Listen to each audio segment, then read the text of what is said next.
पुण्यामध्ये शिक्षण घेणाऱ्या शेतकऱ्यांच्या मुलांनी त्यांच्या व्यथा मांडल्यात। अतिवृष्टीमुळे शेतपीक वाहून गेलेली आहेत। महिन्याला 8,000 रुपये शिक्षणासाठी घरातून मिळायचे, तेही यावर्षी मिळणार नाहीत।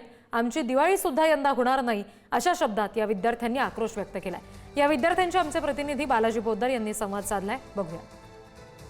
काय नेमकी परिस्थिती आहे? तुमचा काही फोन घरून काय सध्या सांगितलं जाते की गावात काय परिस्थिती? सध्या माझे मित्र तिथे काही आहेत जे त्यांच्याकडून माहिती कळते की प्रचंड शेतीचं नुकसान झालेलं आहे। बी बियाणं, कापसाचं, तुरीचं, द्राक्षाचे सगळी शेती पूर्णपणे वाया गेलेली आहे। लवकरात लवकर पंचनाम्यांची सुरुवात झाली पाहिजे। शेतकऱ्यांच्या नुकसान पिकाचं काही पंचनामे सुद्धा सुरू केलेले नाहीत। या सगळ्याचा परिणाम तुमच्या इथे राहण्यावर, शिक्षणावरही होत असेल? नक्कीच सर, गावाकडून जे काही विद्यार्थी इकडे येतात त्यांचं सगळं अर्थार्जन हे गावाकडून मिळणाऱ्या पैशांकडे असतं।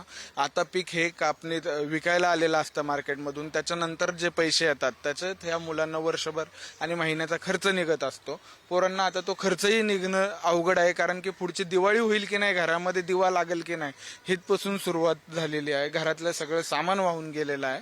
आता जे विद्यार्थी कुठेतरी मासिक 5-6 हजार रुपये महिना त्यांना घरी येऊन यायचा, म्हणजे शेतकरी कुटुंबातील होतील, त्यांची परिस्थिती अत्यंत वाईट आहे। त्यांच्या जेवणाचे सुद्धा प्रश्न निर्माण होणार आहेत, पुन्हा शैक्षणिक फीस असेल कॉलेजची वगैरे।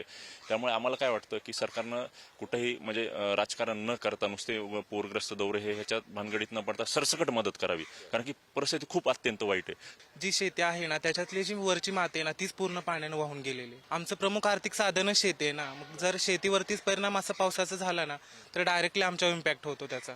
शेतकऱ्यांना जितकी जास्त नुकसान भरपाई देता येईल ती दिली पाहिजे, कारण आजवरचा इतिहास असा राहिलेला आहे की माननीय मुख्यमंत्री आणि इतर मंत्रिमंडळातील लोक ही फक्त दौरे करतात आणि तुटपुंजी मदत करतात। त्या तुटपुंजा मदतीमध्ये एक महिना भागवणंही अवघड आहे आणि याचा आमच्या शिक्षणावरती मोठ्या प्रमाणावर परिणाम होणार आहे, कारण विदर्भातून आल्यामुळे आता आम्ही इथे राहायचं कसं आणि शिकायचं कसं हा आमच्या समोर सगळ्यात मोठा प्रश्न आहे। तर शासनाने याची थोडीशी दखल घेतली पाहिजे। व्हिडिओ जर्नलिस्ट संपत मोरेसह बालाजी पोद्दार, पुढारी न्यूज, पुणे।